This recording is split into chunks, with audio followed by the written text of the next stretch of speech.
So Good Friday, IBEW Local Union 304. It's been a little over a week since our first YouTube video, so I thought I'd give you an update of what's happening in Local 304 since we last spoke. Mark McCubbin, one of my assistant business managers, one of your assistant business managers, and I went to Washington, D.C. for the Construction and Maintenance Conference, and then of course the Line Clearance Tree Trimming Coordinating Council meeting was there also. Line Clearance Coordinating Council is still working to find its legs. We had some discussion about how the training programs are going to fit in. Once we get to a point where we start the training program, will it fit into the outside line trust? Is it something that unique to the 7th District? We're the only state that has tree trimmers, so it more than likely would be something better to be partnered with our surrounding states. So still a lot of progress, still a lot of work to be done there, but at least it's cool that we got something moving forward for those guys.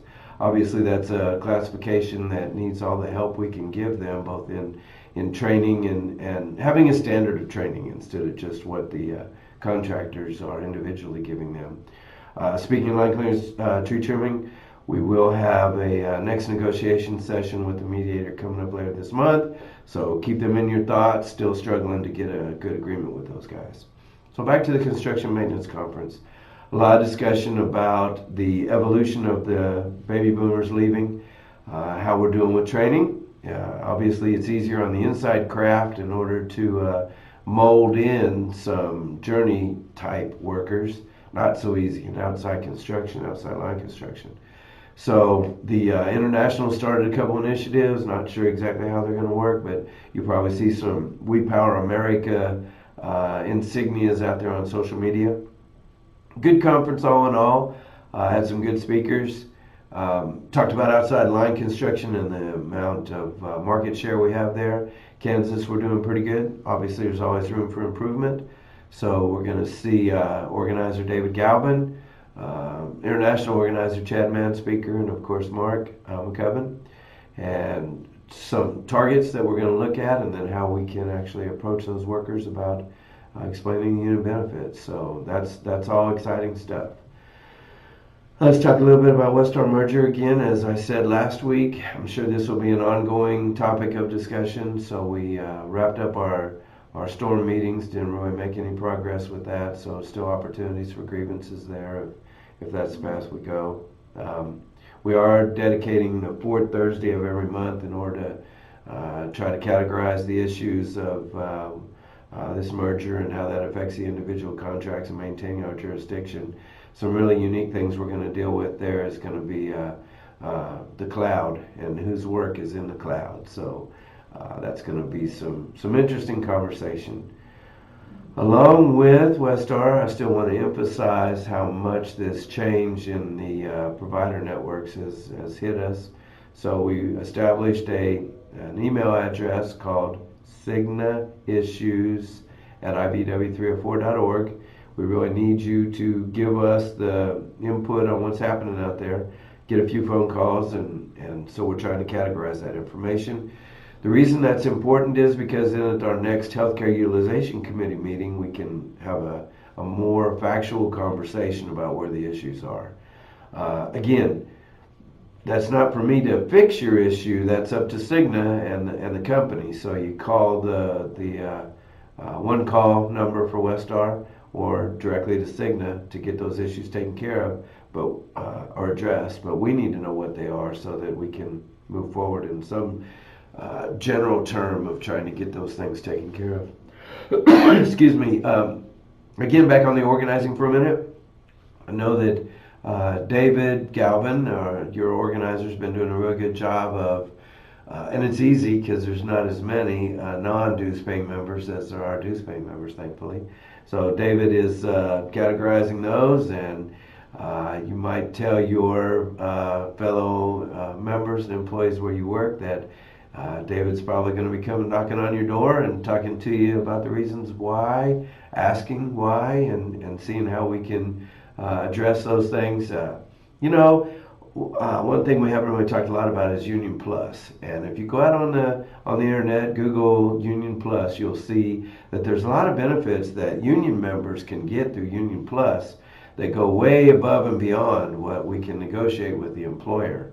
So theory has it that with Union Plus, you can actually save just on your regular purchases of everything that you do currently. You could save as much or more that pays your union dues every month.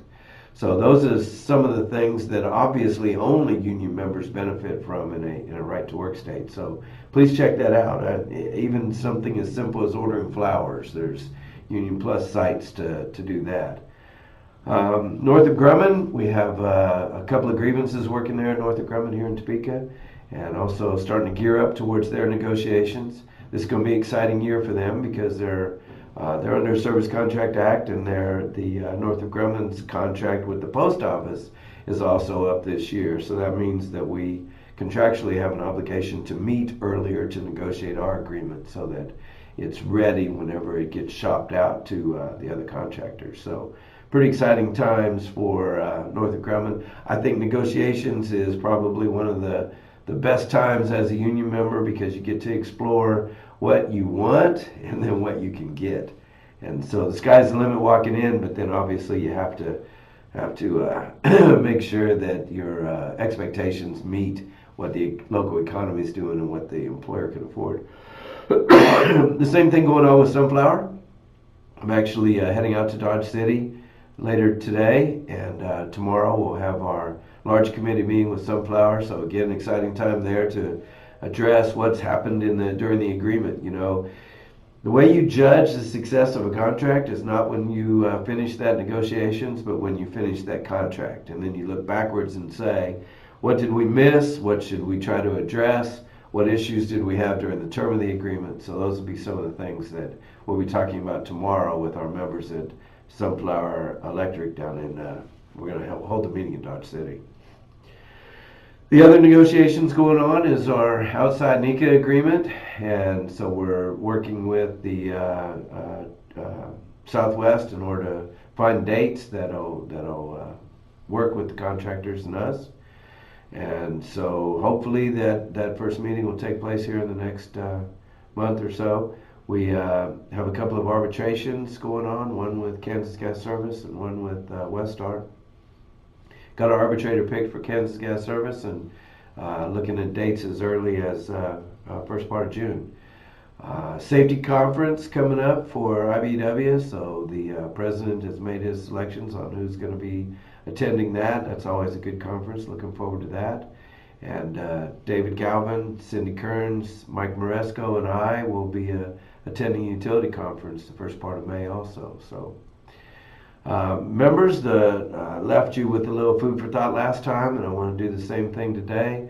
When you look at the majority of the issues that we get faced with, one thing seems to be kind of an emergent need now is that employers don't understand the difference between recognizing the union as being who negotiates for the individuals. And so they'll have a tendency to come up to you and just have a simple discussion about your conditions or job classification or job duties. And those things really have to be negotiated through the union because it affects all, not just one. So that's called individual bargaining. So please pay attention to that. If it feels like it's not right to you, please contact the hall so that we can address those issues specifically. It's not that it's a bad thing, it's just that, again, there's more on the effect than just the individual. So thank you very much. Be safe out there, and we'll talk to you next week.